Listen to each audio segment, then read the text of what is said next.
संदेह मोह ब्रह्महरिणी। संदेह की बीमारी, मोह भ्रम बीमारी अलग अलग है, लेकिन तीनों का जड़ है, तीनों की जड़ है अज्ञान।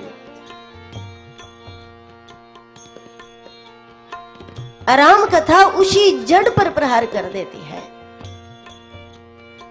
जिस भूमिका में ये तीनों पेड़ है, उसी भूमि को खत्म कर देती हैं। तो फिर थल विहीन तरु अबहि की जामा। जब थल न रहा तो वहां पेड़ कैसे रहेगा? उसकी भूमिका को मानस खत्म करता। संदेह की बीमारी जब होती है, ऐसे में मनुष्य संसार का भरोसा नहीं करता और भगवान का भरोसा भी नहीं करता। जब ये बीमारी सती जी को लगी तो संसार को सत्य नहीं समझती, राम को भी सत्य नहीं समझती कि ये राजकुमार, और उपजा संदेह विशेष। ऐसे बहुत लोग हैं जिसका मन संसार में अब नहीं है।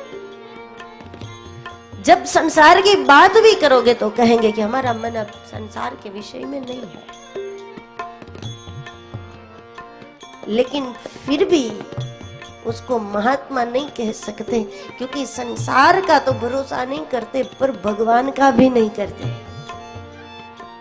संसार में तो उसका मन नहीं है, संसार से हट गया है, अच्छा है चलो, लेकिन भगवान में लगा नहीं है।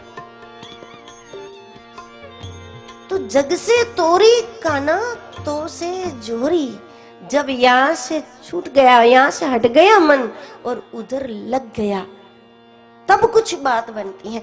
जब तक कनेक्शन नहीं होता तब तक करंट नहीं आता। यहां से मन का हट जाना पर्याप्त नहीं है, परमात्मा के चरणों में लगे तब कुछ बात बनती है।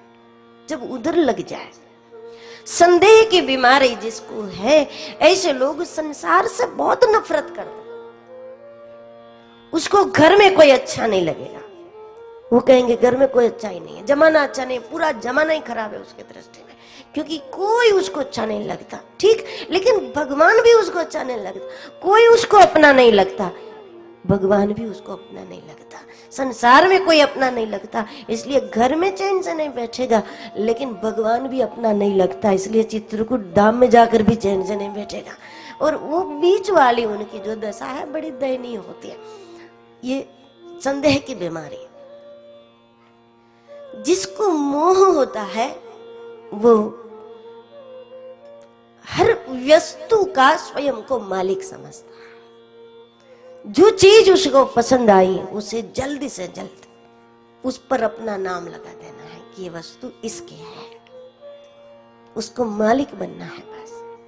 क्योंकि मोह की बीमारी जिसको होती है वो उसको ही सत्य समझते हैं जो आंखों को दिखता है। जब गोस्वामी जी कहते हैं, गो गोचर जहां लगी मन जाए, सो सब माया जान बाए, सो सब माया जान बाए। सो सब माया, जहां इंद्रिया पहुंच सकती है, जहां मन पहुंचता है, वो सब ऐसा है, उसमें परिवर्तन होगा। और इंद्रिया और मन जहां तक पहुंचता है वो यदि आपको सहज में प्राप्त होता है, तब भी उसको ऐसी तैयारी के साथ पकड़ो कि ये हाथ से जाने वाला है, निश्चित रूप से जाने वाला, ये जाएगा ऐसे समझकर ही उसको पकड़ना है, ताकि वो जब हमारे हाथ से सरक जाए तब हमें कष्ट न हो। दुनिया में हर संयोग वियोग के लिए ही होता है। जब जन्म होता है उसी सेकंड से मृत्यु का क्रम शुरू हो जाता है, और जब मृत्यु होती है उसी सेकंड से जन्म का क्रम शुरू हो जाता है। जन्म को जन्म समझे या मृत्यु को जन्म समझे, ये भी एक सवाल है। क्योंकि जिसको आप जन्म कहते हैं, लेकिन जन्म के बाद हर पल मरना शुरू हो जाता है, और जब मृत्यु होती है उसी सेकंड से फिर जन्म की तैयारी शुरू हो जाती है। तो उसको मृत्यु कहे कि इसको मृत्यु कहे, जिसमें हम हर पल मर रहे हैं।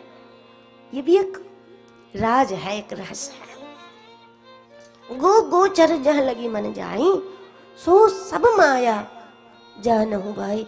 मोह की बीमारी जिसको है वो तो यही समझते हैं कि बस यही सत्य है, जो आंखों को दिखता है वही सब सत्य उसको लगता है, अनित्य उसको नित्य लगता है।